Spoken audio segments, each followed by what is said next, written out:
நம்பிக்கை எல்லாம் அற்று போகிறது. அல்லேலூயா. ஆண்டவரை நம்புவேன் பாடுவது பெரியதல்ல. மனுஷனை நம்புவதை நிறுத்திவிட்டு கர்த்தர் பேரில் பற்றுதலா இருக்கும் பொழுது அந்த நம்பிக்கை வீண் போகாது. அல்லேலூயா. திரும்பவும் நான் சொல்றேன், உங்க நம்பிக்கை ஆண்டவர் மேல வைங்க, அன்பை மனுஷங்க மேல வைங்க. மனுஷங்க எல்லாரும் மேலேயும் அன்பு செலுத்தணும், ஆனா யாரையும் என்ன பண்ணக்கூடாதுங்க, நம்ப கூடாது. அல்லேலூயா. நம்ம நம்பிக்கை யார் மேல இருக்கணும்? இயேசு மேல இருக்கணும். அல்லேலூயா. ஏன்னா நம்முடைய தேவைகளை எல்லாம் காட்டிலும் பெரிய தெய்வம் நம்மோடு கூட இருக்கிறார். அல்லேலூயா.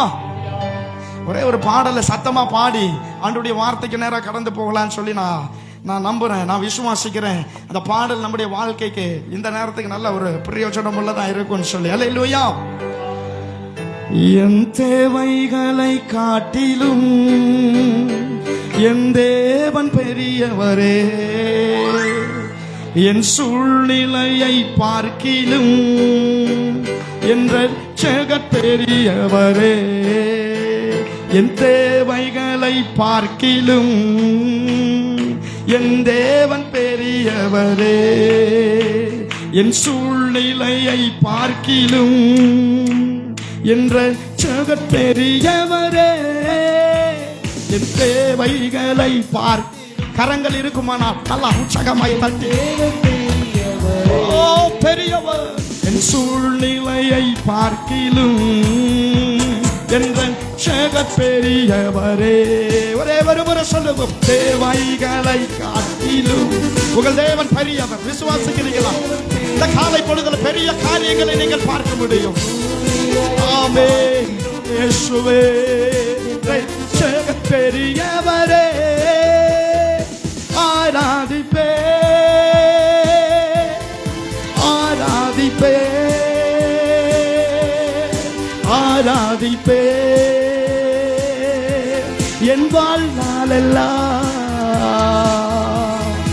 ஆராதிப்பே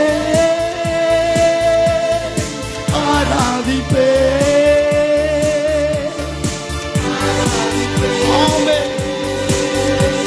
என் வாழ்நாளெல்லாம் தண்ணீரை ரசமாக மாற்றி என் பெருமையை நிறைவாக்கினீரே, வெட்கத்தின் விளிம்பிற்கு சென்றும் என் நிறைவோடு மீட்டெடுத்தீரே, தண்ணீரை ரசமாக மாற்றி என் பெருமையை சொல்ல. நீங்கள் விசுவாசித்தால் தேவனுடைய மகிமையை காண்பீர்கள். மீட்டெடுத்தீரே, ஆராதிப்பே உம்மை ஆராதிப்பே ஆராதிப்பே என் வாழ்நாளெல்லாம் ஆராதிப்பே உம்மை ஆராதிப்பே.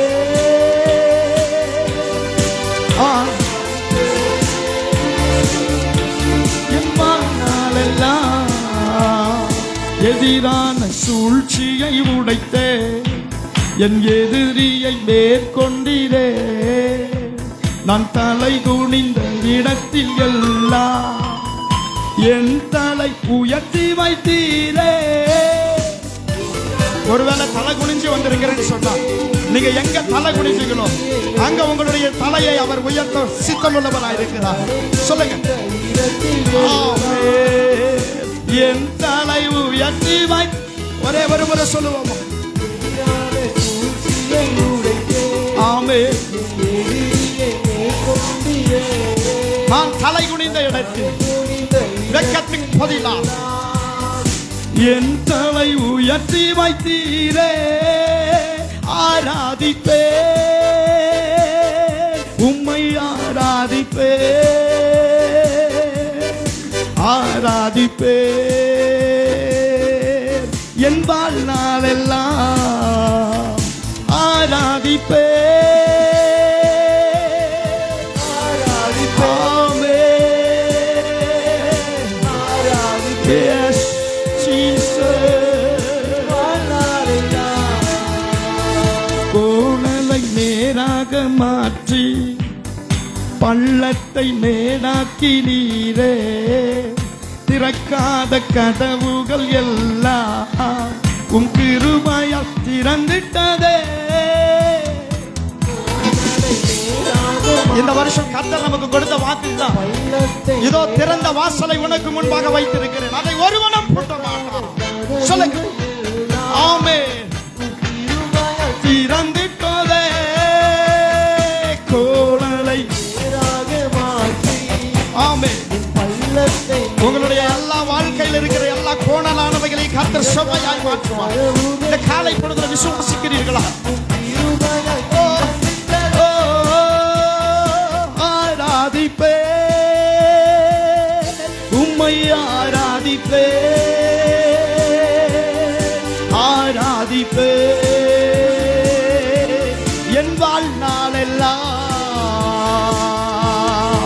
ஆராதிப்பே உம்மை ஆராதிப்பே ஆராதிப்பே என் என் தேவைகளை பார்க்கிலும் என் தேவன் பெரியவரே. என் சூழ்நிலையை பார்க்கிலும் என் ரட்சகர் பெரியவரே.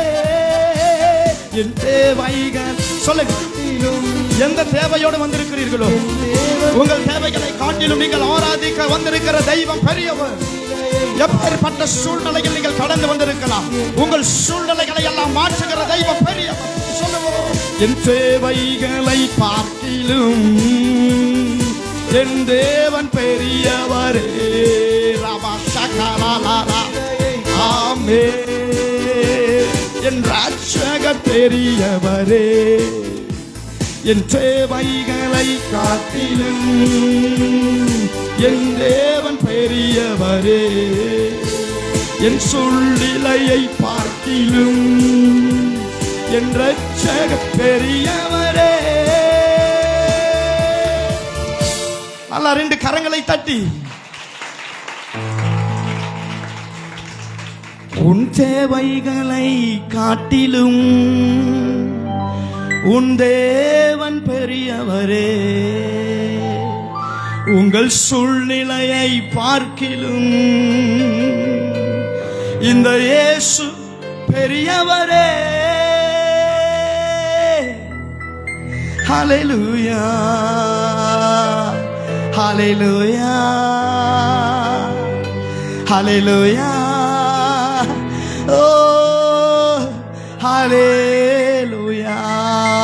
அன்பு தேவ பிள்ளை, இந்த காலை வேளையில துவண்டு போய் வந்திருக்கலாம், அல்லது சோர்ந்து போய் வந்திருக்கலாம், சூழ்நிலைகளை பெரிதாய் யோசித்துக் கொண்டு வந்திருக்கலாம். நீங்கள் உங்கள் சூழ்நிலைகளை எல்லாம் காட்டிலும் பெரிய தெய்வம் இந்த காலை பொழுதுல உங்கள் இருதயத்திற்குள் உலா வந்து கொண்டிருக்கிறார். இதோ உங்கள் வாசப்படிகளை நின்று உங்கள் கதவுகளை தட்டி கொண்டிருக்கிறார். நீங்கள் ஆராதிக்க வந்திருக்கிற தெய்வம் உங்களை கண்ணீரோடு சொல்ல விடுவாரோ? நீங்கள் ஆராதிக்கிற தெய்வம் உங்கள் சங்கடத்தில் வாழ விடுவாரோ? பிரச்சனையில மாட்டிக்கொண்டு இங்க வந்து நீங்க சும்மா சோத்திரம் சொல்லிட்டு போயிட விட்டுருவாரோ? அன்பு தேவ பிள்ளையே, நீங்கள் ஆராதிக்கிற தேவன் உங்கள் மீது கரிசனை உள்ளவர், உங்கள் மீது அக்கறை உள்ளவர், உங்களை நேசிக்கிறவர், உங்களுக்காய் யுத்தம் பண்ணுகிறவர், உங்களுக்காய் பரிந்து பேசுகிறவர், உங்கள் மீது கண்களை வைத்து ஒவ்வொரு நாளும் உங்களை ஆட்சி தேற்றி அரவணைத்து உங்களை உயர்த்த சித்தமுள்ளவர். 2 கரங்களை தட்டி என் தேவன் பெரியவர். ஓ ராபா ஷகராலாதாரானாமா ஷந்துராலிராதாராலாபா.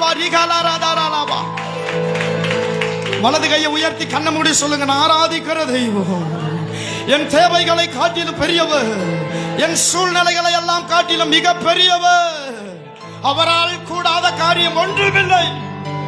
இயேசுவின் நாமத்தினால பிள்ளைகளை பயமுறுத்தி கொண்டிருக்கிறதான எல்லா சூழ்நிலைகளையும் மாறுவதாக என்று சொல்லி கட்டளை கொடுக்கிறேன். இயேசுவின் நாமத்தினால எல்லா சோர்வுகளையும் இயேசு கிறிஸ்துவின் நாமத்தினால இந்த காலை பொழுதுல உடைக்கு. கர்த்தருடைய நாமம் பலத்ததுருகும், நீதிமான் அதற்குள் ஓடி சுகித்திருப்பார். இந்த காலை பொழுதுல சுகமாயிருப்பீர்களாக, நீங்கள் ஆரோக்கியமாயிருப்பீர்களாக. இந்த காலை பொழுது உங்கள் ஆவி ஆத்துமா சரீரம் பலனடையட்டும். அன்பின் ஆண்டவரே, இந்த காலை பொழுதுல எங்க மத்தியில் அசைவாடுங்க, பேசுங்க இயேசுவின் மூலம் பிதாவே. அல்லேலூயா. உங்கள் தேவைகளை எல்லாம் காட்டிலும் பெரிய தெய்வத்தை ஆராதிக்க வந்திருக்கிறீங்க. ஆகவே தேவைகள் எல்லாம் ஒரு பக்கம் தூக்கி போட்டுட்டு ஆண்டவரை பாருங்க, ஆண்டவர் உங்களுடைய வாழ்க்கையில் பெரிய காரியம் செய்வார். அல்லேலூயா. இந்த காலை வேளையில் ஆண்டவருடைய வார்த்தையை நாம் கேட்போம். எடுத்துக்கொள்ளுங்க. 1 யோவான் 5ஆம் அதிகாரம் 4ஆம் வசனத்தை முதலாவது ஒருவர் வாசிங்க. தேவனால் பிறப்பதெல்லாம் உலகத்தை ஜெயிக்கும், நம்முடைய விசுவாசமே உலகத்தை ஜெயிக்கிற ஜெயம். அப்படியே எபிரேயருக்கு எழுதின நிருபம் 11ஆம் அதிகாரம் எடுத்து கையில வைத்துக் கொள்ளுங்க. 11ஆம் அதிகாரத்தை எடுத்து கையில வைத்துக் கொள்ளுங்க. இன்றைக்கு நம்ம தீர்க்க தரிசன வார்த்தைகள்ல இன்றைக்கு நம்ம பார்க்க போகிற தலைப்பு என்ன அப்படின்னு சொன்னா விசுவாச வாழ்வு. இன்றைக்கு என்ன நம்ம பார்க்க போகிறோம்? விசுவாச வாழ்வு அல்லது விசுவாச வாழ்வின் மேன்மை, விசுவாச வாழ்க்கையின் மேன்மை குறித்து இன்றைக்கு நம்ம பார்க்க போகிறோம். அன்பு தேவ பிள்ளைகளே, நமக்கெல்லாம் ஒரு பெயர் உண்டு, விசுவாசி. நமக்கெல்லாம் என்ன பெயர் உண்டு? விசுவாசி. விசுவாச வாழ்வின் மேன்மை, அதை விசுவாசிகள் அறிந்து கொள்ள வேண்டும். அல்லேலூயா. நமக்கு சில நேரங்கள்ல இந்த விசுவாசத்தை நாம் எப்படி நினைத்து கொண்டிருக்கிறோம் அல்லது எப்படி பயன்படுத்துகிறோம் என்பது மிக முக்கியமான ஒன்றாக இருக்கிறது. விசுவாசம் என்பது நீங்க பார்ப்பீர்கள், ஆனால் இன்னைக்கு எல்லாருமே நான் ரட்சிக்கப்பட்டுட்டேன், ஞானஸ்தானம் எடுத்துட்டேன், நான் விசுவாசி. ஆனா விசுவாசியினுடைய வீட்டுல பிரச்சனை இருக்கும், விசுவாசியினுடைய சரீரத்துல பலவீனம் இருக்கும், விசுவாசிக்கு அவநம்பிக்கை இருக்கும், விசுவாசிக்கு தான் பயம் இருக்கும், விசுவாசிக்கு தான் ராத்திரியில பேய் கனவு வரும், விசுவாசிக்கு தான் பிரச்சனைகளும் போராட்டத்தையும் பெருசா பேசுவாங்க. ஆனா நமக்கு பேர் என்ன? நமக்கு பேர் என்னங்க? விசுவாசி. அல்லேலூயா. விசுவாசி என்கிறதற்கும் விசுவாசிக்கும் இன்றைக்கு சம்பந்தம் இல்லாமலே போய் விடுகிறது. விசுவாசி என்று சொல்லப்படுகிற வார்த்தைக்கும் விசுவாசிகளுக்கும் இன்றைக்கு சம்பந்தம் இல்லாத வாழ்க்கை. ஆனால் விசுவாசம் என்பது ஆண்டவரால் நமக்கு கொடுக்கப்பட்ட ஒரு நல்ல ஒரு வரப்பிரசாதம். விசுவாசம் என்பது ஒரு மேன்மையாய் நம்மை வாழ்வதற்கு நமக்கு ஆண்டவரால் கொடுக்கப்பட்ட ஒன்றுதான் விசுவாசம். அல்லேலூயா. இந்த விசுவாசம் என்கிற ஒரு காரியம் மேன்மைக்குரிய ஒரு காரியம். இன்றைக்கு விசுவாசிகளை பார்த்து எப்படி இருக்கிறீங்கன்னா, ஏதோ கர்த்தருடைய கிருபையால நல்லா இருக்கிறேன், ஏதோ ஏதோ அப்படின்னு ஒரு வார்த்தை வந்தாலுமே நான் விசுவாசி கிடையாது. அல்லேலூயா. நான் ஏதோ ஒரு வாழ்க்கை வாழ்வதற்கு விசுவாச வாழ்க்கை அல்ல. ஏதோ ஒரு வாழ்க்கை வாழ்வது விசுவாச வாழ்க்கை அல்ல, எப்படியோ ஒரு வாழ்க்கை வாழ்வது. அல்லேலூயா. எப்படியோ வாழ்வதுதான் விசுவாச வாழ்க்கை. அல்லேலூயா. எப்படியோ ஒரு வாழ்க்கை. எப்படியோனா என்ன தெரியுமா? எப்படி வாழ்றான் பாருப்பா அவன், எப்படி இருந்தவன் எப்படி இருக்கிறான் பார்த்தியா, அதுதான் விசுவாச வாழ்க்கை. ஏதோ வாழ்க்கை வாழ்வது விசுவாச வாழ்க்கை அல்ல. அல்லேலூயா. அப்படியானால் இன்றைக்கு விசுவாச வாழ்க்கையின் மேன்மையை குறித்து விசுவாச பிள்ளைகள் அறிந்து கொள்ளாததினால் அவர்களால் வாழ்க்கை மேன்மையாய் வாழ முடியவில்லை. விசுவாசம் என்பது ஏதோ ஒரு சும்மா ஒரு நம்மளால முடியாத பட்சத்துக்கு நமக்கு கிடைத்து வைக்கக்கூடிய ஒரு அடிஷனல் என்று எல்லாரும் நினைத்துக் கொள்கிறார்கள். இன்னைக்கு நிறைய பேருக்கு விசுவாசம் என்பது ஒரு ஸ்டெப்னியா மாறி போச்சு. என்னவா மாறி போச்சு? ஸ்டெப்னி பார்த்திருக்கிறீங்களா? கார்ல மற்ற எல்லாத்துலயும் இருக்கும், ஒரு டயர் எக்ஸ்ட்ரா வச்சிருப்பாங்க. இது பஞ்சர் ஆகுனா அதை எடுத்து மாட்டுவாங்க. இன்னைக்கு நம்ம சுய பலத்துல ஓடி நம்ம சுயமா போய் விழுந்து நமக்கு எதுவுமே கிடைக்காமல் சித்திக்காமல் அப்படிப்பட்ட சூழ்நிலையில நம்ம வேற வழியே இல்லை அப்படிங்கிற பட்சத்துல விசுவாசத்தை நம்ம பயன்படுத்த ஆரம்பிக்கிறோம். பக்கத்துல பார்த்து கை கொடுத்து சொல்லுங்க, வேற வழியே இல்லை என்கிற பட்சத்தில் விசுவாசத்தை பயன்படுத்தக்கூடாது. விசுவாசம் தான் ஒரே வழி என்று பயன்படுத்த வேண்டும். அல்லேலூயா. விசுவாசிகளின் வாழ்க்கையில் மேன்மைக்குரிய ஒரே வழி விசுவாசம் தான். வேற வழி இல்லைன்னு சொல்லி உள்ள வர்றதெல்லாம் விசுவாசம் கிடையாது. அல்லேலூயா. இன்றைக்கு இந்த விசுவாசத்தை குறித்து தான் நம்ம பார்க்க போகிறோம். விசுவாசத்தினுடைய மேன்மை. கர்த்தர் நமக்கு எவ்வளவு பெரிய வாழ்க்கை கொடுத்திருக்கிறார், எவ்வளவு அழகாய் இந்த பூமியிலும் அதற்கு பிறகு மறுமையிலும் நாம் வாழ வேண்டும் என்று மிக அழகாய் நேர்த்தியாய் நமக்கென்று அழகான சில காரியங்களை கொடுத்திருக்கிறார். ஆனால் நம்மால் அதை அனுபவிக்க முடியவில்லை, நம்மால் அதை பயன்படுத்திக் கொள்ள முடியவில்லை, நம்மால் அதை எடுத்துக்கொள்ள முடியவில்லை. காரணம் என்னன்னா, இந்த விசுவாசம் என்கிறதை நாம் சரியாய் பார்க்காததுதான் காரணம். அல்லேலூயா. நீங்க எபிரேயருக்கு எழுதின புத்தகம் 11ஆம் அதிகாரம் 1ஆம் வசனம் வாசிங்க. விசுவாசமானது நம்பப்படுகிறவைகளின் உறுதியும் காணப்படாதவைகளின் நிச்சயமாய். அதே 12ஆம் அதிகாரம் 1ஆம் வசனம் வாசிங்க. அப்படி இருக்க சகோதரரே,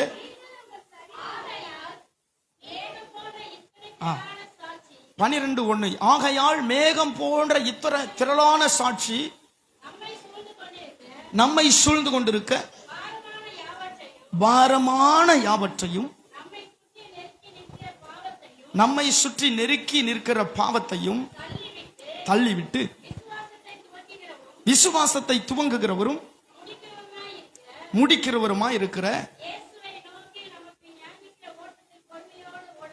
இயேசுவை நோக்கி நமக்கு நியமித்திருக்கிற ஓட்டத்தில் பொறுமையோடு. 11ஆம் அதிகாரம் 1ஆம் வசனத்தில் விசுவாசம் என்றால் என்ன என்று எபிரேயருக்கு எழுதின அந்த நிருபத்திலே சொல்லி இருக்கிறார்.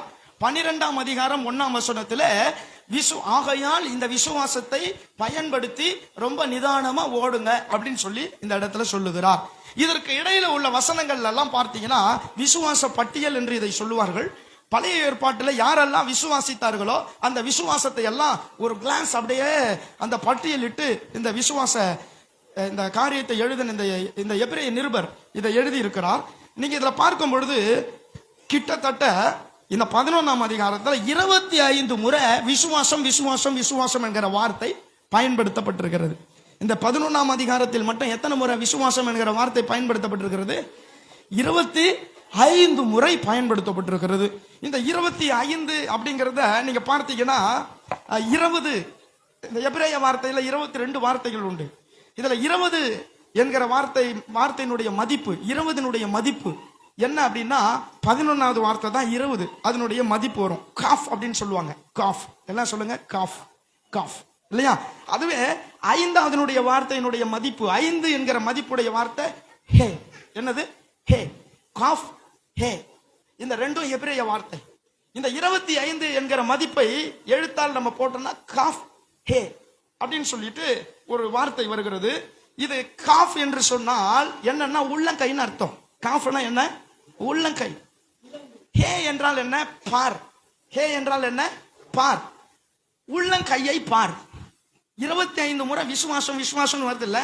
இந்த விசுவாசம் எதை மையமாய் வைத்து வருகிறது? எதை பார்க்கிறது விசுவாசம் என்றால் உள்ளங்கையை பார்க்கிறது விசுவாசம்.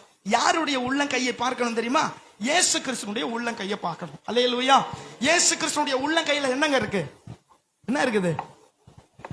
இயேசு கிறிஸ்துனுடைய உள்ளங்கையில சரீரமா வந்த இயேசு கிறிஸ்துனுடைய உள்ளங்கையில என்ன இருக்கு? ஆணி இருக்கா இல்ல ஆணிகள் பாய்ந்த தழும்பு இருக்கா? என்ன இருக்கு? தழும்பு இருக்கிறது. தோமா எல்லா தழும்புகளையும் தடவி பார்த்து தான் இயேசு உண்மையா உயிர் தெரிந்தாருன்னு சொல்லி என்ன பண்ணா? விசுவாசித்தான். தழும்பு இருக்கு அப்படின்னா என்ன அர்த்தம்? விசுவாசமே இயேசுவை சிலுவையை பார்ப்பதுதான் விசுவாசம். சிலுவையில் அவர் சிந்தின கிரயத்தை, அவர் கொடுத்த கிரயத்தை பார்ப்பதுதான் விசுவாசம். அல்லேலூயா. பழைய ஏற்பாட்டு காலத்தின் விசுவாசத்திற்கும் புதிய ஏற்பாட்டு காலத்தின் விசுவாசத்திற்கும் நிறைய சம்பந்தங்கள் உண்டு, நிறைய வித்தியாசங்கள் உண்டு. அல்லேலூயா. பழைய ஏற்பாட்டினுடைய விசுவாசம் அது நம்பிக்கையோடு கூட கொஞ்சம் சம்பந்தப்பட்டது, சொல்லுகிற வார்த்தையை அப்படியே ஏற்றுக்கொள்வது. ஆனால் புதிய ஏற்பாட்டு விசுவாசம் அப்படி அல்ல, சிலுவையை நோக்கி பார்ப்பது. அல்லேலூயா.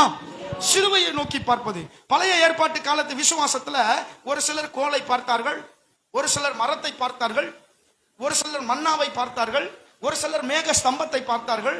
பழைய ஏற்பாட்டு விசுவாசம் சூழ்நிலைக்கு ஏற்றது போல் மாறிக்கொண்டே இருக்கும், நிழலாட்டமா இருக்கிறதுனால். புதிய ஏற்பாட்டு விசுவாசம் நான் சொல்றது புரியுதா? பழைய ஏற்பாட்டு விசுவாசத்துல ரட்சிக்கப்படுவதற்கு செங்கடல்ல வழி கிடைப்பதற்கு கோலை பார்த்தார்கள். கசப்பான தண்ணீர் மாறுவதற்கு மாறாவுல ஒரு கிளையை பார்த்தார்கள். சரியான பாதை செல்வதற்கு ஸ்தம்பத்தை பார்த்தார்கள். ஆனால் புதிய ஏற்பாட்டு காலத்துல பசி எடுத்தா சிலுவையை பார்க்கணும், வியாதி வந்தா சிலுவையை பார்க்கணும், பண தேவைகள் வேண்டுமானால் சிலுவையை பார்க்கணும், பிரச்சனைனா சிலுவையை பார்க்கணும். எல்லாவற்றுக்குமே எங்க தான் பார்க்கணும்? உள்ளங்கையை தான் பார்க்க வேண்டும். அல்லேலூயா. நீங்கள் மனிதனுடைய கரத்தை பார்த்து கொண்டு மனிதனுடைய கரத்திலிருந்து வருகிற நன்மைக்கு ஏங்கிக் கொண்டு அதை நம்பிக்கொண்டு இருப்பீர்கள். ஆனால் ஒரு நாளும் நீங்கள் விசுவாச வீரர்கள் ஆக முடியாது. கல்வாரி சிலுவையில கரம் நீட்டி அதில் ஆணிகள் பாய்ந்த அந்த கரத்தை, அந்த உள்ளங்கையை நீங்கள் நோக்கி பார்க்கும் பொழுது உங்களுக்கு ஆசீர்வாதம் வரும். அல்லேலூயா. விசுவாசம் நமக்கு கொடுக்கப்பட்ட பெரிய மேன்மை. அதனாலதான் இந்த ஒரு அதிகாரத்துக்குள்ள கிட்டத்தட்ட 25 முறை, நீங்க போய் வீட்டுல போய் எண்ணி பாருங்க, 25 முறை விசுவாசம் விசுவாசம் விசுவாசம் என்று சொல்லி 40 வசனத்துல 25 வார்த்தையை விசுவாசம் என்றே சொல்லி இருக்கிறார்கள். ஆகவே மனிதனுக்கு விசுவாசம் அவசியம்.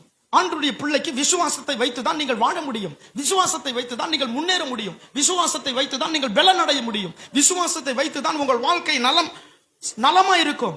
அல்லேலூயா. எல்லாவற்றிற்குமே விசுவாசம் என்கிற ஒரு காரியத்தை தான் நாம் பயன்படுத்த வேண்டும். நீங்க பாத்தீங்கன்னா கடகடம் வாசிங்க 11ஆம் அதிகாரம் 1ஆம் வசனம், 3ஆம் வசனம், 4ஆம் வசனம், 5ஆம் வசனம், 6ஆம் வசனம், 6ஆம் வசனத்தின் கடைசி 7ஆம் வசனம், 7ஆம் வசனத்தினுடைய கடைசிக்கு மேல இருக்கு பாருங்க விசுவாசம். 8ஆம் வசனம், 9ஆம் வசனம், 11, 13 கடைசி 17. கண்ண மூட்டு சொல்லுங்க விசுவாசம். 20, 21, 22 இல்லையா? 23 பாதி விசுவாசத்தினாலே, 24 விசுவாசத்தினாலே, 27 விசுவாசத்தினாலே, 28 விசுவாசத்தினாலே, 29 விசுவாசத்தினாலே, 30 விசுவாசத்தினாலே, 31, 33, அதுக்கு பிறகு கடைசியா 39. அல்லேலூயா. விசுவாசத்தினால. இவ்வளவு விசுவாசத்தினால ஏன் சொல்றாருன்னா, நீங்களும் நானும் விசுவாசத்தினால தான் வாழ்க்கை வாழணுங்கிறதுக்காக தான். அல்லேலூயா. பக்கத்துல பார்த்து கை கொடுத்து சொல்லுங்க, இவ்வளவு விசுவாசத்தினாலையும் நம்ம விசுவாசத்தினால வாழணும் தான், நமக்குள்ள விசுவாசம் வரணும் தான். அல்லேலூயா. இந்த எழுத்தாளர், இந்த நிருபர் எவ்வளவுக்குள்ள விசுவாசம் காமிச்சார்னா, உங்களுக்கு எனக்கு அந்த விசுவாசம் வரணும். அந்த நாட்கள் அவர்களுக்கு அந்த விசுவாசம் இல்லை. அல்லேலூயா. ஆகவே விசுவாசம் என்பது நமக்கு தேவைப்படுகிற ஒன்றா இருக்கிறது. அல்லேலூயா. ஏன்னா முதலாவது விசுவாசத்தினாலதான் உலகம் உண்டானது. ஆதியாகமம் 1:3 வாசிங்க. ஆதியாகமம் 1:3. உண்டாக கடவுது என்றார். அதுக்கு முன்பு ஒண்ணுமே இல்லை, இல்லாதவர்களை இருக்கிறவை போல அழைத்து இருக்க செய்தார். ஓகேவா? நீங்க அதே எபிரேயர் 11:3 வாசிங்க. எபிரேயர் 11:3 வாசிங்க.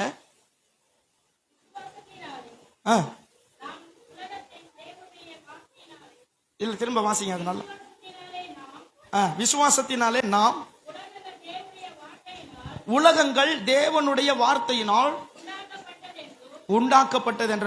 எதனால தேவன் வார்த்தை உண்டாக்கப்பட்டது? விசுவாசத்தினாலே உலகம் தேவனுடைய வார்த்தையால் உண்டாக்கப்பட்டது. அல்லேலூயா. அப்போ உலகம் விசுவாசத்தினாலே உண்டானது. கரெக்டா? உலகம் விசுவாசத்தினாலே உண்டானது. யோவான் 3:16 வாசிங்களேன். இந்த விசுவாசம் எவ்வளவு முக்கியம்னா, உலகமே விசுவாசத்தினால தான் உண்டானது. முதல் ஒண்ணு. இரண்டாவது,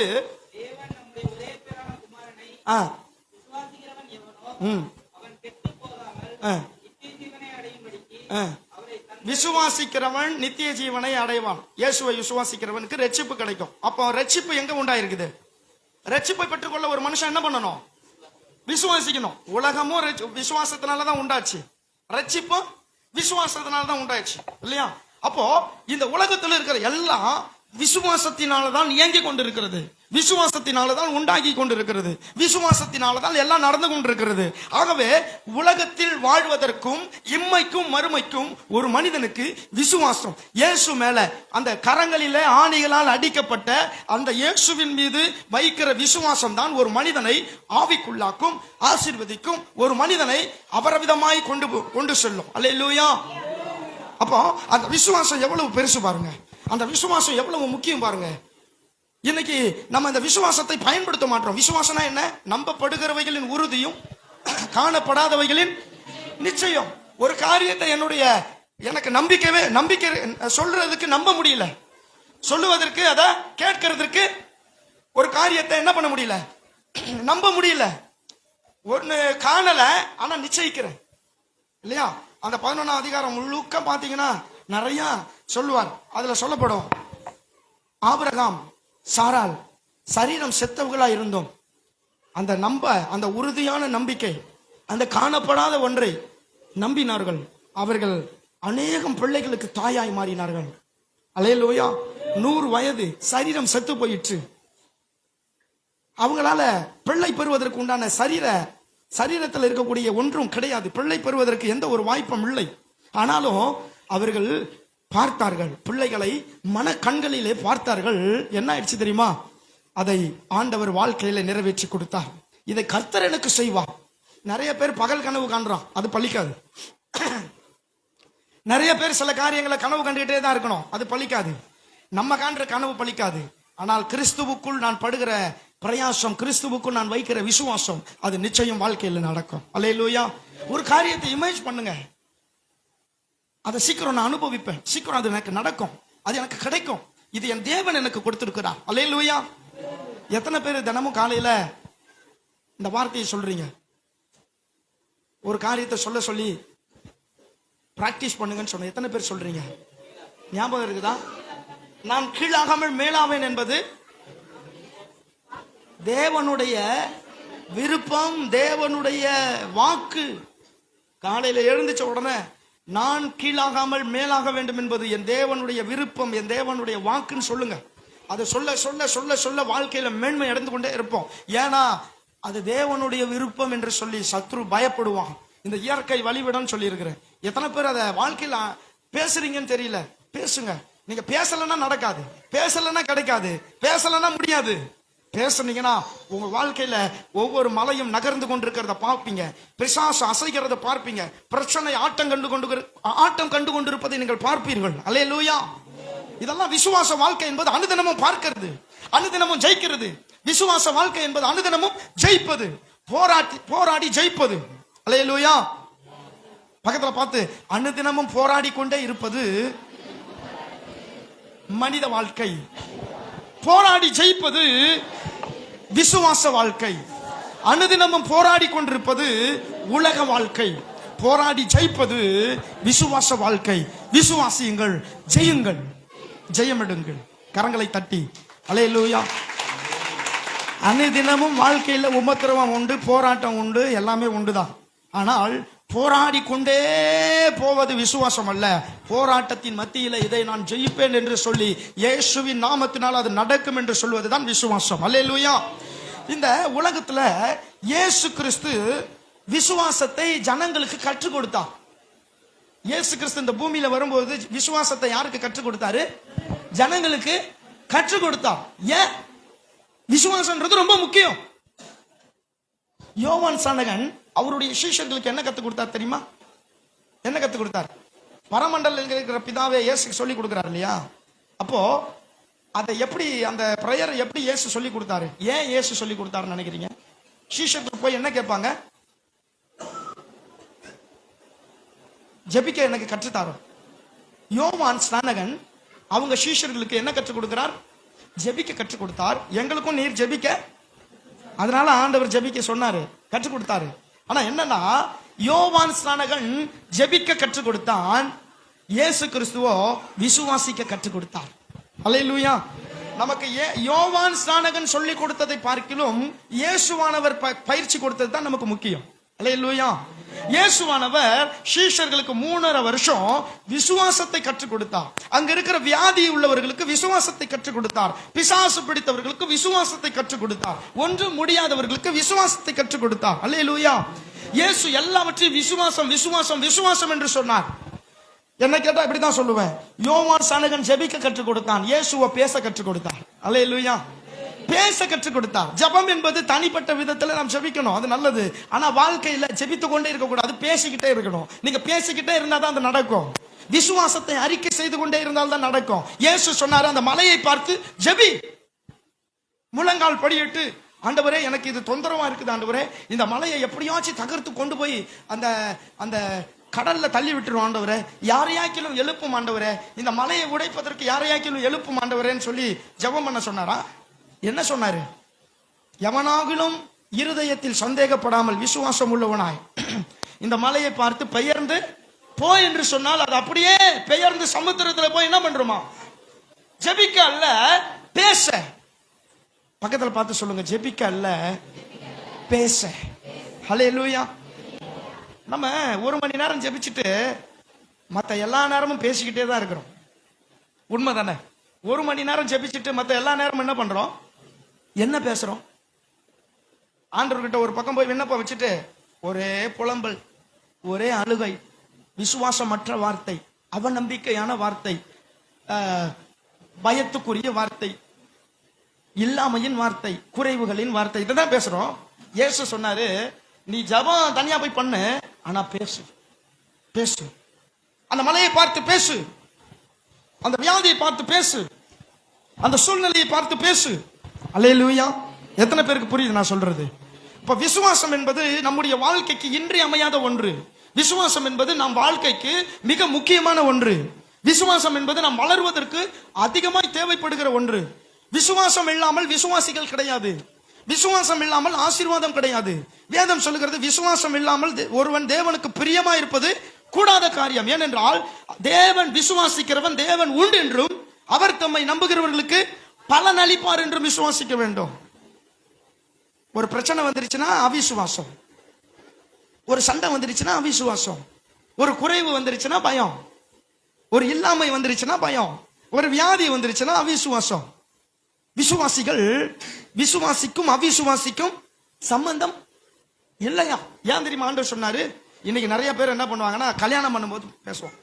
யாருன்னா திருமணம் பண்றான், என்ன லவ் பண்றான்னா, விசுவாசிக்கும் அவிசுவாசிக்கும் பிணைப்பு கிடையாது, அவிசுவாசி அது, அவங்க ரட்சிக்கப்படாதவர்கள்.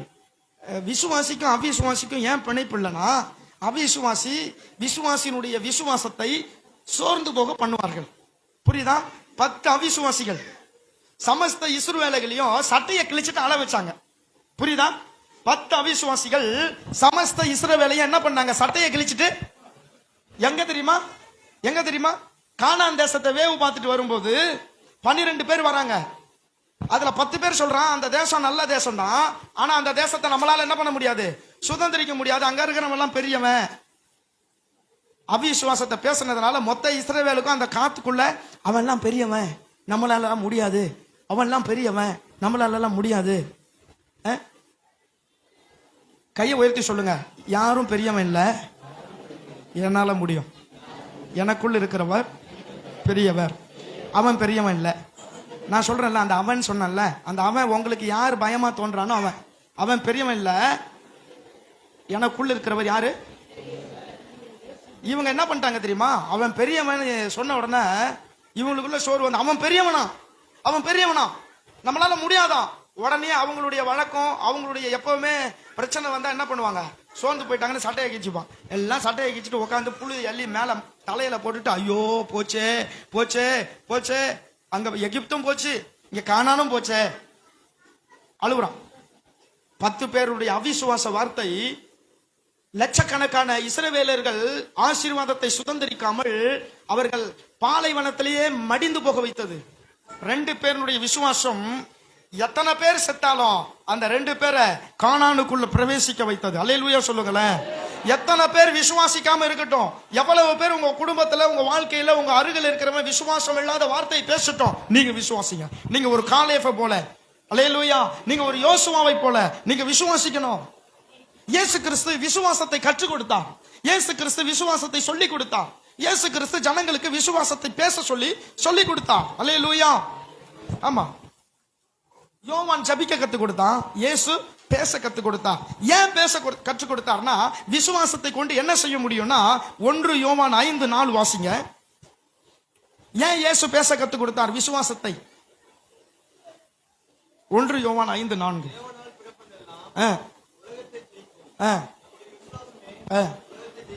இப்ப இந்த உலகத்துல இயேசு கிறிஸ்து அந்த நாட்கள்ல இருந்த ஜனங்க உலகத்துல ஜெயம் இல்லாத ஒரு வாழ்க்கை, பாவத்திற்கு அடிமை, பலவீனத்திற்கு அடிமை, வியாதிக்கு அடிமைகளாய் வாழ்ந்து கொண்டிருக்கிறார்கள். அவர்களால் வாழ்க்கையில முன்னேற முடியவில்லை, அவர்களால் எழும்பி நிற்க முடியவில்லை, சக்சஸ்ஃபுல்லா லைஃப வாழ முடியல. இப்ப என்ன பண்றார் இயேசு? விசுவாசத்தை சொல்லி கொடுத்தார். ஏன்னா விசுவாசம் தான் உலகத்தை ஜெயிக்கிற ஜெயமா இருக்கிறது. அல்லேலூயா. ஒரு அம்மா வியாதியில் இருக்கு, இயேசு சொல்றாரு, நீ விசுவாசிக்கிறியா? ஒருத்தன் செத்து 4 நாள் ஆயிடுச்சு, இயேசு சொல்றாரு, நீ விசுவாசிக்கிறியா? ஒருத்தன் படுத்த படுக்கையில கிடக்குறான், எந்திரிக்கவே முடியல, அவன் ஆயுசு காலங்கள்ல முக்காவாசி படுக்கையில தான் கிடக்குது, 18 வருஷம் கிட்டத்தட்ட. நீ நம்புறியா? நீ விசுவாசிக்கிறியா? ஒருத்தன் கண்ணு தெரியாம இருக்கிறான், நீ விசுவாசிக்கிறியா? ஏன்னா விசுவாசத்திற்குள்ளதான் ஒரு பெரிய ரகசியம் இருக்கிறது, ஜெயம். விசுவாசத்திற்குள்ளாகத்தான் ஜெயம் எடுக்க முடியும். நீங்கள் விசுவாசித்தால் தான் முன்னேற முடியும். நீங்கள் விசுவாசித்தால் தான் சக்சஸ்ஃபுல்லா வாழ்க்கை வாழ முடியும். அல்லேலூயா.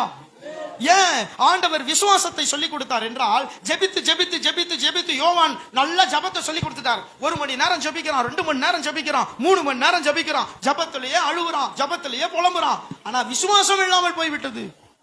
அல்லேலூயா. இயேசு சொல்றாரு, நீ ஜெபித்தது போதும், விசுவாசி. அதுக்காக ஜபம் எல்லாம் பண்ணாதீங்கன்னு நான் சொல்லல. ஜபம் அவசியம் ஒரு வாழ்க்கைக்கு. ஜெபித்தாதான் ஆண்டவர். ஜபம் என்பது ஆண்டவரோடு இருக்கிற ரிலேஷன்ஷிப். அல்லேலூயா. நம்முடைய உறவை எப்படி பில்ட் பண்றது? ஒரு கணவன் மனைவி 5 வருஷம் பேசாமையே இருந்தா என்ன ஆகும்? 5 வருஷம்லாம் வேண்டாம், ஒரு 5 மாசம் பேசாமையே இருந்தா என்னங்க ஆகும்? டைவர்ஸ் ஆயிருமா? அவங்க சொல்லிட்டாங்க. ரிலேஷன்ஷிப்லயே பிளவு. ஒரு சொந்த பந்தம் பேசாமையே இருந்தா என்ன ஆகும்? நீங்களும் ஆண்டவரும் பேசணும். அதற்கு ஒரு தொடர்பு, ஒரு பாலம் தான் ஜபம். ஆண்டவர் நம்ம கிட்ட பேசணும், நம்ம அவர்கிட்ட பேசணும். அதுதான் ஜபம். விசுவாசம் என்பது உலகத்தை பார்த்து நான் பேச வேண்டியது. ஆண்டவரும் நானும் பேச வேண்டியது ஜபம். உலகத்தை பார்த்து நான் பேச வேண்டியது என்னது? இன்னைக்கு நிறைய பேர் குழம்பி போய் அங்கேயும் ஜபம், இங்கேயும் ஜபம் ஜபம் ஜபம் ஜபம். எத்தனை நிறைய ஜெபிக்கிற பேர், எத்தனை பேர் வாழ்க்கையில சக்சஸ்ஃபுல்லா வாழ்ந்திருக்கிறோம்? நான் நல்லா தான் ஜெபிக்கிறேன். சக்சஸ் ஆயிட்டீங்களா? நான் நிறைய ஜெபிக்கிறது உண்டு, ஆசீர்வாதம் கிடைச்சிருச்சா? நான் நல்லா காலையில ஜெபிப்பேன், மதியம் ஜெபிப்பேன், நைட்டு ஜெபிப்பேன். அது உங்களுக்கும் தேவனுக்கும் உள்ள தொடர்பு. ஜெபித்துக்கிட்டே தான் இருக்கிறீங்க. ஆனா பேசுறீங்களா? அல்லேலூயா. புரியுதா? ஒரு பரிசுத்தவான் ஆண்டவர் முன்னால நின்னு பேசிட்டு இருக்கிறார். ஆண்டவர் பேசுறத கேட்கிறார். பிசாசு குறுக்க சத்தம் போட்டு ஓடுதான். ஓன்னு ஓடுதான் சத்தம் போட்டு. இவனும் பாக்குறான், அந்த சத்தம் ஆண்டவருடைய வார்த்தையை கேட்கறதுக்கு இவனுக்கு தடையாவே இருக்குதான். இப்ப திடீர்னு இவனே ஆத்திரப்பட்டு, போ இயேசுவின் நாமத்தினால சாத்தானே அப்படின்னு போயிடுச்சான். அப்போ ஆண்டவர்கிட்ட கேட்டான், ஆண்டவரே இது இப்படி கத்துது, நீங்க ஒண்ணுமே பேசல அப்படின்னு சொல்லி. நம்ம 2 பேரும் பேசிட்டு இருக்கிறது வேறப்பா, அங்க பேச வேண்டியது நீ பேசணும். இயேசுவின் நாமத்தினால நீ தான் என்ன பண்ணணும் சொல்லணும், நான் சொல்ல மாட்டேன். அல்லேலூயா. இன்றைக்கு நம்ம என்ன பண்றோம்? ஜபம் என்பது ஆண்டவர் என் கூட இருக்கிறான்றதை உறுதிப்படுத்துவது, வெளிப்பாடுகளை பெற்றுக்கொள்வது. ஆனால் விசுவாசம் என்பது பெற்றுக்கொண்ட வெளிப்பாட்டை பயன்படுத்துவது. அல்லேலூயா. இன்னைக்கு அநேகருக்குள்ள விசுவாசம் இல்லை. அநேகர் ஜப வீரர்களா இருக்கிறார்கள், விசுவாச வீரர்களா இல்லை. இந்த இடத்துல ஜப வீரர்கள் பட்டியல் போடல, விசுவாச வீரர்களுடைய பட்டியல் தான் போடப்பட்டிருக்கிறது. அல்லேலூயா. ஜப வீரர்களாய் நாம் இருக்க வேண்டியது அவசியம். அதை விட அவசியம் நான் விசுவாச வீரனா இருக்க வேண்டியது. அல்லேலூயா சொல்லுங்களேன். ஒரு மனுஷன் யுத்தம் பண்ணிட்டே இருக்கிறான். ராத்திரி ஆகிறதுக்கு சூரியன் மறைய போகிற மாதிரி இருக்குது. டக்குன்னு பார்த்து சொல்றான், கிபியோனை பார்த்து அங்கேயே நில்லு அப்படின்றான். கிபியோன்ல நில்லு, சூரியனே மறையாத நில்லுன்றான். 24 மணி நேரம் மறையாம நிக்குது. எப்படி முடியும் அது? ஒரு மனுஷன் திடீர்னு கோலை நீட்டுறான், கடல் பிளக்குது. எப்படி முடியும்? அல்லேலூயா. நான் உங்களுக்கு சொல்றேன், விசுவாசம் என்பது நம்பப்படுகிறவைகளின் உறுதியும் காணப்படாதவைகளின் நிச்சயம். அந்த விசுவாசத்தை தான் கர்த்தர் உங்களுக்குள்ளும் எனக்குள்ளும் வைத்திருக்கிறார்.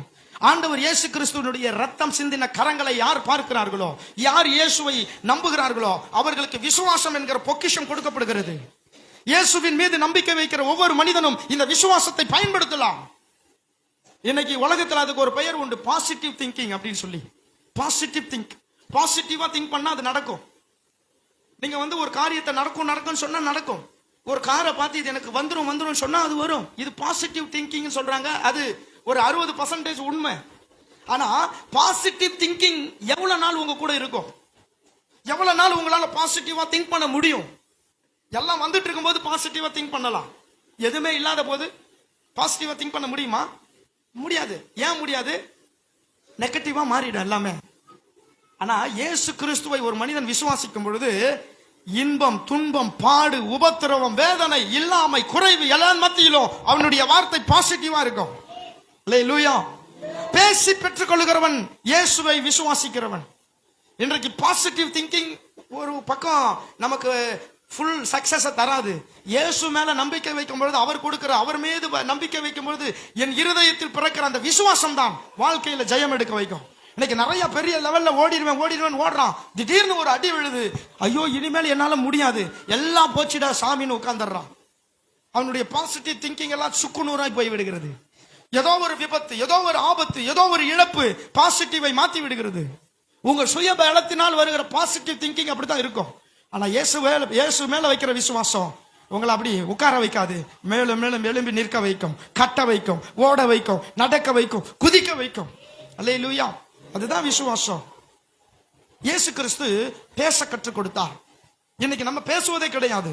அப்படி பேசினாலும் அபத்தமானதையும், இல்லாததையும், பொல்லாததையும், உதவாததையும், ஒன்றிற்கும் உதவாததையும், ஒன்றும் இல்லாததையுமே நம்ம பேசிக்கிட்டு கிடக்கிறோம்.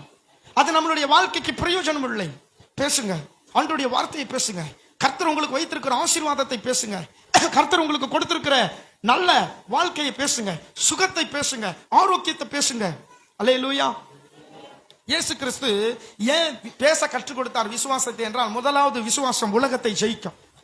நீங்க உலகத்தை ஜெயிக்கணும், வெற்றி பெறணும்னு சொன்னா இந்த உலகத்துல உங்களுடைய வேலையில நீங்க சக்சஸ்ஃபுல்லா இருக்கணும், உங்க ஊழியத்துல சக்சஸ்ஃபுல்லா இருக்கணும், உங்க வாழ்க்கையில சக்சஸ்ஃபுல்லா இருக்கணும், ஆவிக்குரிய வாழ்க்கையில சக்சஸ்ஃபுல்லா இருக்கணும்னா முதலாவது நம்ம பேசணும். அல்லேலூயா.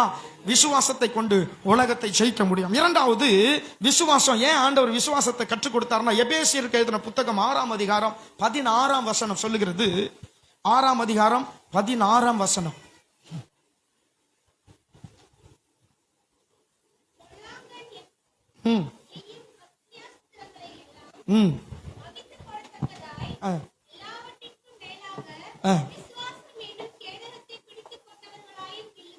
விசுவாசம் என்னும் கேடகத்தை பிடித்து கொண்டவர்களாயும் நில்லுங்கள்.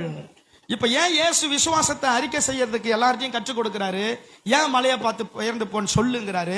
நீ நம்புறியான்னு கேட்கிறாரு. ஏன் பேச சொல்றாரு அப்படின்னு சொன்னா, உன் விசுவாசத்தின்படி உனக்காக கடவுது இல்ல. எல்லாருக்குமே விசுவாசம் தான் இயேசு பயன்படுத்துவாரு. ஒரு அம்மா பிள்ளைக்கு உடம்பு சரியில்லை சொல்லுவாரு, அதெல்லாம் என்னால செய்ய முடியாதுன்னு. அந்த அம்மா பதிலுக்கெல்லாம் பேசும், உன் விசுவாசம் பெருசு போ அப்படிம்பாரு. நூற்றுக்கு அதிபதியை பார்த்து சொல்லுவாரு, அவன் விசுவாசம் பெருசு அப்படிம்பாரு. விசுவாசத்தை தான் எல்லாருக்கும் பேச கற்றுக் கொடுக்கிறார். நீங்க பைபிள்ல மத்தேயு, மார்க்கு, லூக்கா, யோவான் சுவிசேஷ புத்தகங்கள்ல இயேசு பேசின, இயேசு செய்த அற்புதங்கள், அடையாளங்கள் எல்லாத்தையும் பாத்தீங்கன்னா விசுவாசத்தை முன்னிட்டு இருக்கும். ஏன் அப்படின்னா, விசுவாசம் இங்க கேடகமாய் சொல்லப்பட்டிருக்கிறது. விசுவாசம் என்பது பாதுகாப்பிற்காக பயன்படுத்தக்கூடிய ஒன்று. அப்போ ஏன் இயேசு விசுவாசத்தை கற்றுக் கொடுக்கிறார் என்றால், விசுவாசம் பாதுகாப்பாய் வாழ்வதற்கு உதவி செய்யும். அல்லேலூயா.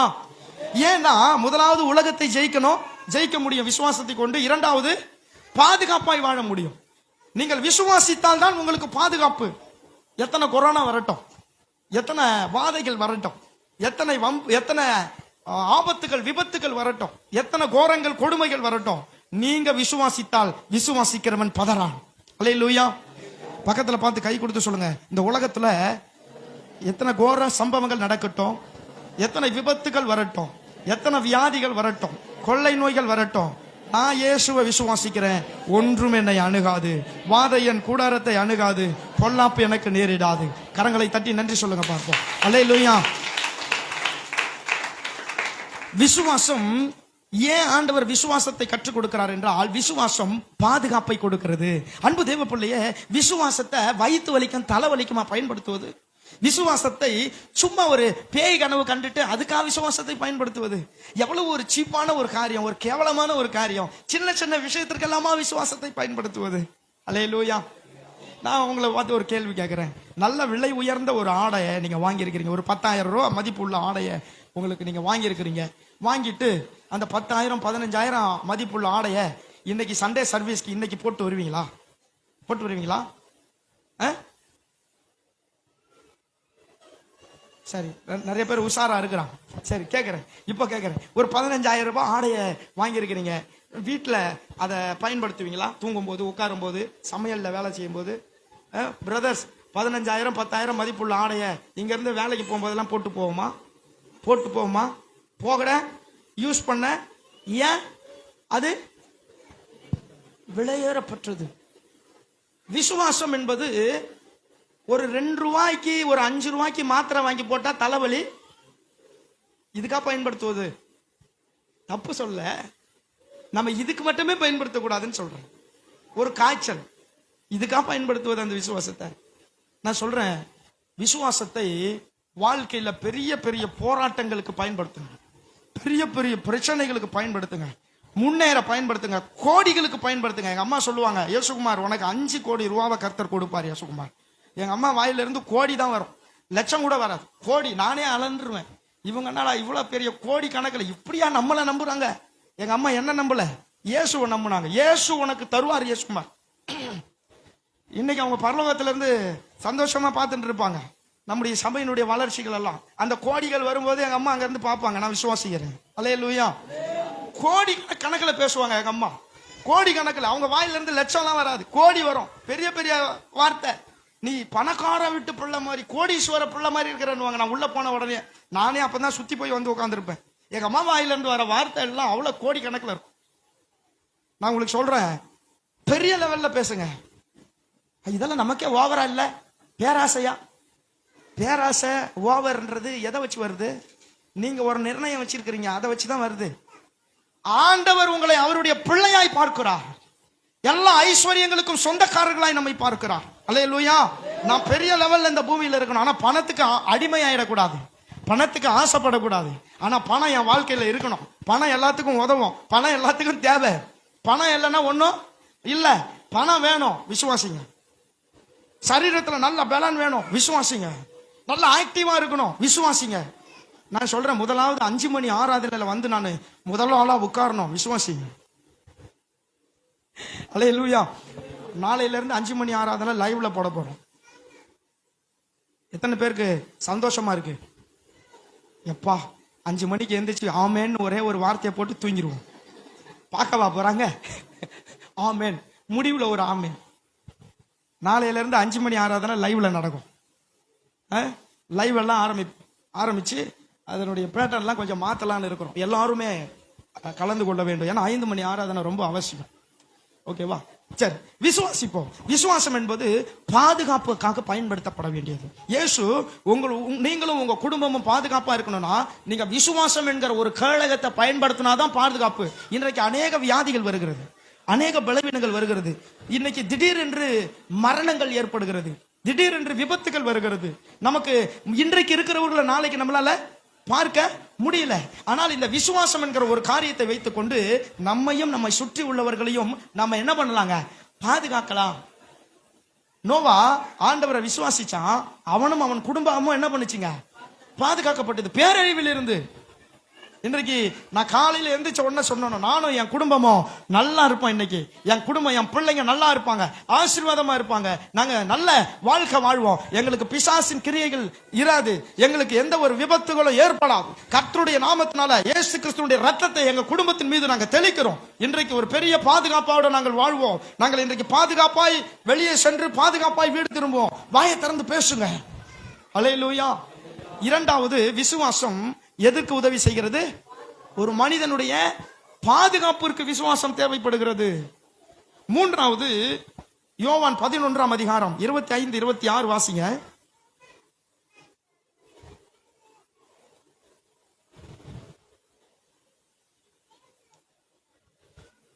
யோவான் 11ஆம் அதிகாரம் 25, 26.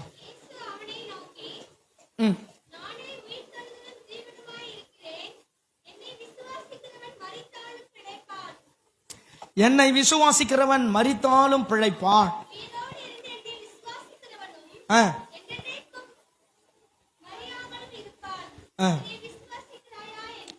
என்னை விசுவாசிக்கிறவன் மரித்தாலும் பிழைப்பான். அப்படின்னா என்னன்னா, மரணத்தை ஜெயிக்கும்.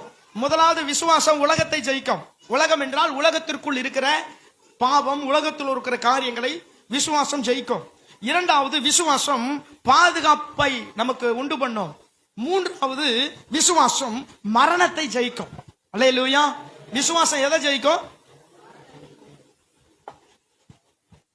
4 நாள் ஆயிடுச்சு லாசர் செத்து.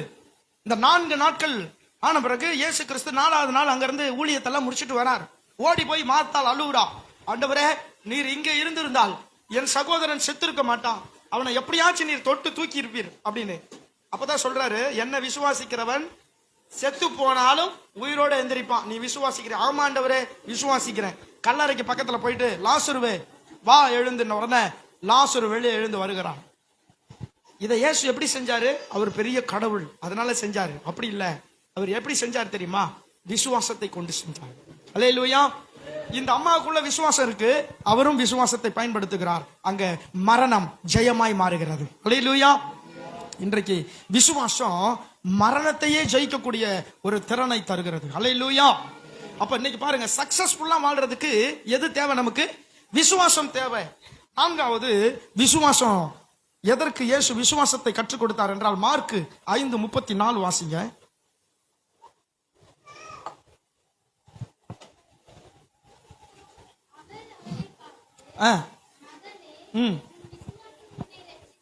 உன் விசுவாசம் உன்னை ரட்சித்தது.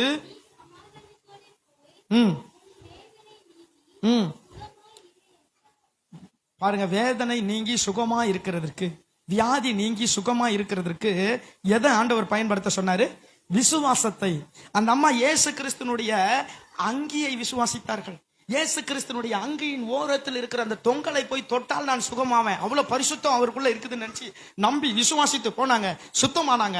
இயேசு திரும்பி பார்த்து சொன்னாரு, உன் விசுவாசம் உன்னை ரட்சித்திருது, நீ உன் வேதனை நீங்கி சுகமாயிரு போ அப்படின்னு சொல்லி அனுப்பி விட்டார். பயப்படாதுன்னு சொல்லி. அல்லேலூயா.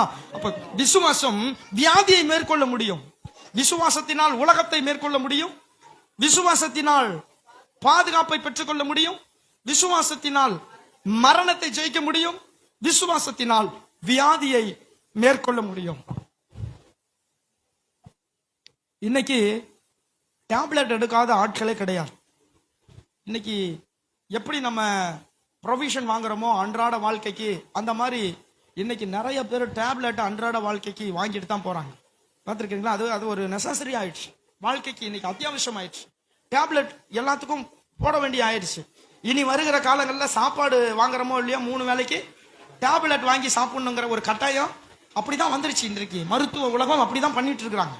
அப்போ பாருங்க, ஆண்டவருடைய வார்த்தை, அதை விசுவாசிக்கும் பொழுது சுகமும் பலனும் ஆரோக்கியமும் நம்முடைய வாழ்க்கையில கிடைக்கும். அல்லேலூயா.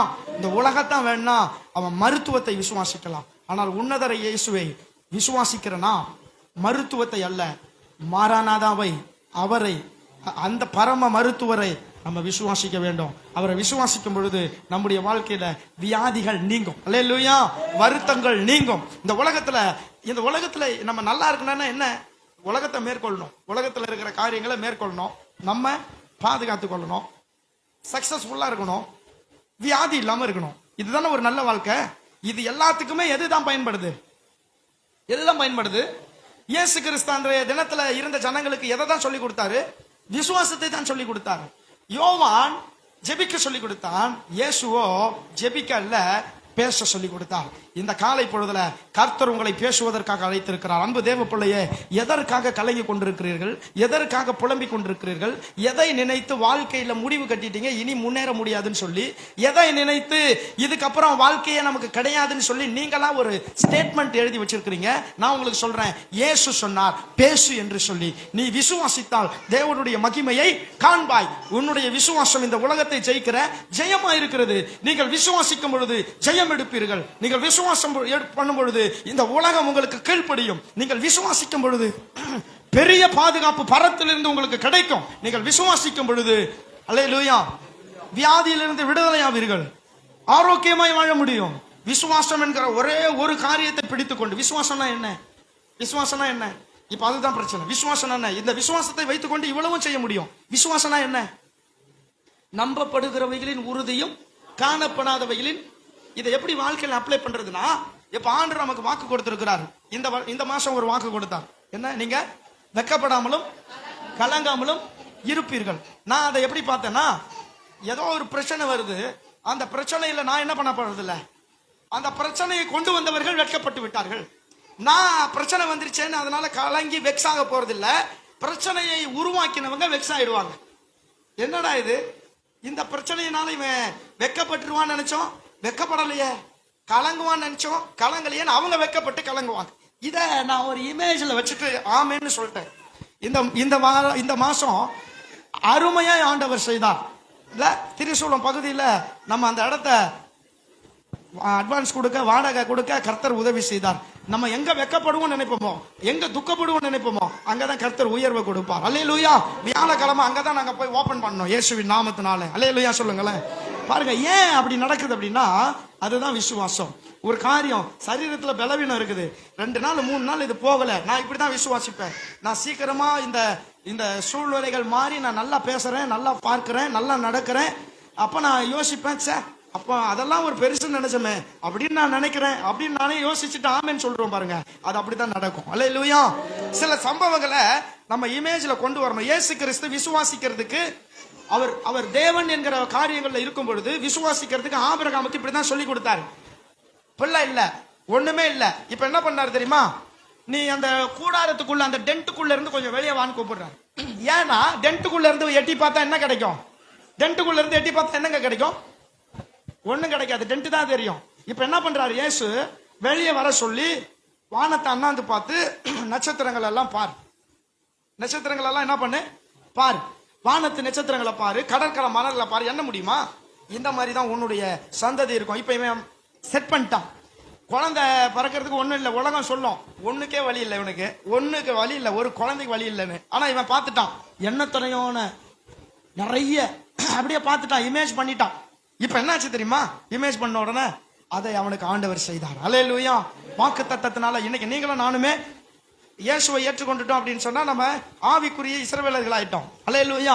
பாருங்க, இந்த காலை பொழுதுல கர்த்தர் உங்கள் மத்தியில உலாவி கொண்டிருக்கிறார். கர்த்தர் உங்களுக்கு விசுவாசத்தை உங்கள் வாழ்க்கையில நீங்கள் பிடித்துக் கொள்ள வேண்டும் என்று சொல்லி விரும்புகிறார். இந்த விசுவாசத்தை கொண்டுதான் நீங்கள் முன்னேற முடியும். இந்த விசுவாசத்தை கொண்டுதான் நீங்கள் உயர முடியும். இந்த விசுவாசத்தை கொண்டுதான் உங்களால் வாழ்க்கையில ஜெயம் எடுக்க முடியும். விசுவாசிக்கிறீங்களா? அப்படியே கண்களை மூடி, ஆண்டவரே நான் விசுவாசிக்கிறேன், இந்த விசுவாசம் இந்த உலகத்தை ஜெயிக்கிற ஜெயமா இருக்கிறது. நான் நம்புறேன் ஆண்டவரே, நான் உங்களை நம்புறேன், நான் உங்க மேல மட்டும் நம்பிக்கை வைக்கிறேன். Praise the Lord, praise the Lord. கண்களை மூடி, ஆண்டவரே நான் உங்க மேல நம்பிக்கை வைக்கிறேன்ப்பா. ஸ்தோத்திரம். நிறைய பேரு வாழ்க்கைய ரன் பண்றதே கஷ்டமா இருக்குது. வாழ்க்கையில் அடுத்த ஸ்டேஜுக்கு நகர்வதே கஷ்டமா இருக்குது. 2 நிமிஷம் அப்படியே கண்களை மூடி, praise the Lord, praise the Lord. ஸ்தோத்திரம் பா. நன்றி, நன்றி ஆண்டவர். இப்ப உங்க மன கண்கள்ல கொண்டு வாங்க. நான் பார்க்கிறேன் என் வாழ்க்கை சுமூகமாய் நகரும். நிறைய பேர் ஓடி உழைச்சு தூணா துரும்பா ஓடி உழைச்சாலும் கையில 10 காசு நிக்க மாட்டேன். இன்னைக்கு பாருங்க, ஐஸ்வர்ய சம்பன்னர் என்னோட கூட இருக்கிறார். நான் மீதம் எடுப்பேன்.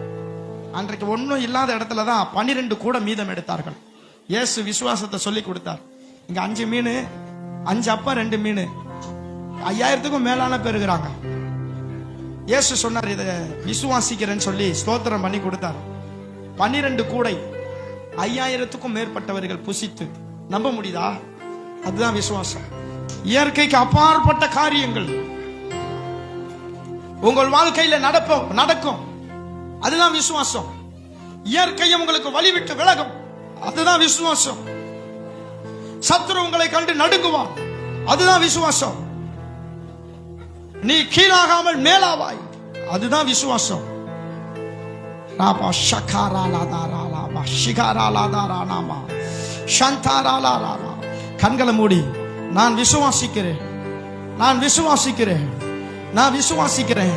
என் வாழ்க்கையில நான் முன்னேறுவேன்னு சொல்லி நான் விசுவாசிக்கிறேன். என் வாழ்க்கையில இருக்கிற வெறுமைகள் மாறும், நான் விசுவாசிக்கிறேன். என் சூழ்நிலைகள் எல்லாம் ஒழிந்து போகும். என் இப்படிப்பட்ட தாழ்வான சூழ்நிலைகள் எல்லாம் ஒழியும் என்று நான் விசுவாசிக்கிறேன். ஒரு வசந்த காலம் என்னை நோக்கி வந்து கொண்டிருக்கிறது, நான் விசுவாசிக்கிறேன். ஒரு பசுமை என்னை நோக்கி வருகிறது, நான் விசுவாசிக்கிறேன். ஒரு மகிமையின் மேகம் என்னை நோக்கி இறங்குகிறது, நான் விசுவாசிக்கிறேன். ஒரு அற்புதம் எனக்கு நடக்கிறது, நான் விசுவாசிக்கிறேன். ஓ ராமா ஷகாலா ராதாரா நாமா ஷந்தாரு லாராதாரா லாபா ரிகானாரா லாபா. ஹalleluya, ஹalleluya. ஸ்தோத்திரம், ஸ்தோத்திரம், ஸ்தோத்திரம். நீங்க சொல்லுங்க, வாயை திறந்து, இயேசுவே உங்களை நான் விசுவாசிக்கிறேன், உங்களை நான் விசுவாசிக்கிறேன். எனக்கு பாதுகாக்க, என்னை பாதுகாக்க உங்களால முடியும், நான் விசுவாசிக்கிறேன். ஓ ஸ்தோத்திரம். இயேசுவின் ரத்தத்தினால் எனக்கு பாதுகாப்பு உண்டு. இயேசுவின் ரத்தத்தினால் இந்த உலகத்தை நான் ஜெயித்திருக்கிறேன். இயேசுவின் ரத்தத்தினால் மரணத்திலிருந்து நான் விடுதலையாகி இருக்கிறேன். இயேசுவின் ரத்தத்தினால் வியாதி எனக்கு சொந்தமானது அல்ல. ஹல்லேலூயா, ஹல்லேலூயா. நன்றி இயேசுவே, உமக்கு நன்றி செலுத்துகிறோம்ப்பா. என் தேவைகளை காட்டிலும் என் தேவன் பெரியவரே, என் சூழ்நிலையை பார்க்கிலும் என் இரட்சகர் பெரியவரே. என் தேவைகளை காட்டிலும் என் தேவன் பெரியவரே, என் சூழ்நிலையை பார்க்கிலும் என் இரட்சகர் பெரியவரே. தேவைகளை காட்டிலும் என் தேவன் பெரியவரே. சொல்லுவோம். சூழ்நிலையை பார்க்கிலும் என் இரட்சகர் பெரியவரே. ஆராதிப்பே, ஆராதிப்பே, ஆராதிப்பே என் வாழ்நாளெல்லாம். ஆராதிப்பே, ஆராதிப்பே, ஆராதிப்பே என் வாழ்நாளெல்லாம். கோணலை நேராக மாற்றி பள்ளத்தை மேடாக்கி நீரே. திறக்காத கதவுகள் எல்லாம் உம் கிருபையால் திறந்திட்டதே. கோடலை நேராக மாற்றி பள்ளத்தை மேடாக்கி நீரே. திறக்காத இயேசுவின் நாமத்தினால இப்பொழுது எங்கள் பிள்ளைகள் வாழ்க்கையில் திறப்பதா. கோணலை நேராக மாற்றி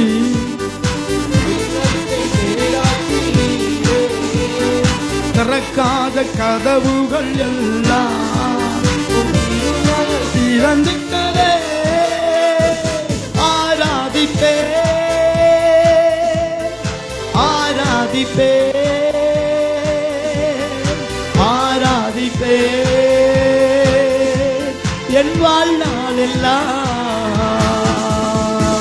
தேவைகளை காட்டிலும் என் தேவன் பெரியவரே, என் சூழ்நிலையை பார்க்கிலும் என் இரட்சகர் பெரியவரே. என் தேவைகளை பார்க்கிலும் என் தேவன் பெரியவரே, என் சூழ்நிலையை பார்க்கிலும் என் இரட்சகர் பெரியவரே. தண்ணீரை ரசமாக மாற்றி என் வெறுமையை நிறைவாக்கி நீரே. வெட்கத்தின் விளிம்பிற்கு சென்றும் நிறைவோடு மீட்டெடுத்தீரே. தண்ணீரை ரசமாக மாற்றி என் வெறுமையை, உங்கள் வெறுமைகள் எல்லாம் இன்றைக்கு கர்த்தர் நிறைவாய் மாற்றுவார். உங்கள் வெட்கத்திற்கு பதிலாக கர்த்தர் உங்களை இரட்சகராய் ஆசீர்வதிப்பார். ஆராதிப்பே, ஆராதிப்பே, ஆராதிப்பே என் வாழ்நாளெல்லாம். ஆராதிப்பே, ஆராதிப்பே, ஆராதிப்பே என் வாழ்நாளெல்லாம். ரெண்டு கரங்களை தட்டி ஆண்டவருக்கு நன்றி சொல்லுங்கப்பா. ஹல்லேலூயா. எதிரான சூழ்ச்சியை உடைத்தே என் எதிரியை மேற்கொண்டீரே. நான் தலை குனிந்த இடத்தில் எல்லாம் என் தலை உயர்த்தி வைத்தீரே. எதிரான சூழ்ச்சியை உடைத்தே என் எதிரியை மேற்கொண்டீரே. தலை குனிந்த இடத்தில் எல்லாம் என் தலை உயர்த்தி வைத்தீரே. விசுவாசிக்கிறீங்களா? உங்கள் தலையை தலை நிமிர செய்கிற தெய்வம் எல்லா சூழ்ச்சிகளையும் கர்த்தர் முறியடிக்க சித்தமுள்ளவராக இருக்கிறார். உங்களுக்கு விரோதமாய் உருவாக்கப்படுகிற ஒரு ஆயுதமும் வாய்க்காதே போகும். உங்களுக்கு விரோதமாய் மனுஷ சூழ்ச்சி திட்டங்கள் தந்திரங்கள் செய்யலாம். விசுவாசம் நம் கேடகம் உங்களை பாதுகாக்கும். உங்களுக்கு விரோதமாய் மனிதன் எழும்பி நிற்கலாம். விசுவாசம் இந்த உலகத்தை ஜெயிக்கும். விசுவாசம் உங்களுக்கு விரோதமாய் சதி திட்டம் தீட்டி உங்கள் பிராணனை அழிக்க வகை தேடுகிற மனிதர்களுக்கு முன்பு நித்திய ஜீவனை உங்களுக்கு கொடுக்கும். அதுதான் விசுவாசம். விசுவாசம் உங்கள் வியாதியை உங்களை விட்டு விலக்கும். நம்புங்க, நான் மேன்மையா இருப்பேன். அதான் விசுவாசம். இப்ப எனக்கு சரீரத்தில் சுகம் இல்லை, ஆனா நான் சுகமாய் வாழ்வேன் இயேசுவின் நாமத்தினால. அதுதான் விசுவாசம். என் கையில ஒண்ணும் இல்லை, சகலமும் கர்த்தர் எனக்கு கொடுப்பான். நான் சகல ஐஸ்வர்யங்களை சுதந்திரிப்பேன். அதுதான் விசுவாசம். நான் ஒரு பலவானா இருப்பேன். அதுதான் விசுவாசம். நானும் என் குடும்பமும் சந்தோஷமாய் வாழ்வோம். அதுதான் விசுவாசம். சமாதானம் இல்லாத எங்கள் குடும்பம் சமாதானத்தை காணும். அதுதான் விசுவாசம். இன்றைக்கு நீங்கள் சமாதானம் இல்லாமல் வந்திருக்கலாம், வியாதியில் வந்திருக்கலாம், இருளின் மத்தியில் வந்திருக்கலாம், சங்கடங்களில் வந்திருக்கலாம், சோர்வுகளில் வந்திருக்கலாம். இன்றைக்கு இயேசுவை நம்பி வந்திருக்கிறீங்க. நீங்க இயேசுவை நம்பி வந்திருக்கிறீங்க. நீங்க இன்னைக்கு மனுஷனை நம்பி வரல, இந்த இயேசுவை நம்பி வந்திருக்கிறீங்க. இந்த இயேசு உங்களை கைவிடவே மாட்டார். இந்த இயேசு உங்களை உயர்த்துவார். இந்த இயேசு உங்களை பாதுகாப்பார். இந்த இயேசு உங்களுக்கு பிரயோஜனமான காரியங்களை செய்வார்.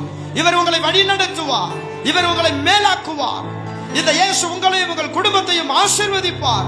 பிசாசின் தந்திரங்களை உங்களை விட்டு விலக்கி போடுவார்.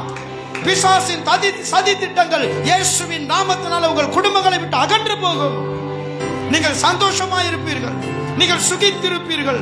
நீங்கள் மகிழ்ச்சியாய் இருப்பீர்கள். நீங்கள் வெற்றியாய் வாழ்வீர்கள். நீங்கள் பலனாய் வாழ்வீர்கள். இயேசு கிறிஸ்துவின் நாமத்தினால ஆவி ஆத்தும சரீரம் கிறிஸ்து இயேசுவுக்குள் ஆசீர்வதிக்கப்பட்டிருக்கும். விசுவாசித்தால் கரங்களை தட்டி ஹல்லேலூயா இயேசுவே நன்றி நன்றி ஆண்டவரே. எங்கள் அன்பின் ஆண்டவரே, காலை பொழுதுல எங்க மத்தியில பேசிருக்கிறீங்க. விசுவாச வாழ்க்கை வாழ நாங்கள் விசுவாசமாய் வாழ எங்களை அர்ப்பணிக்கிறோம். வந்த ஒவ்வொருவரையும் விசுவாசத்தினால் நீதிமான் பிழைப்பான் என்ற வார்த்தையின்படி பிழைப்புண்டாகும்படி கர்த்தர் செய்வீராக. தடைகள் உடைவதாக நசரனாகிய இயேசு கிறிஸ்துவின் நாமத்தினால ஆசீர்வதிக்கிறேன். இயேசுவின் மூலம் பிதாவே, ஆமென் ஆமென்.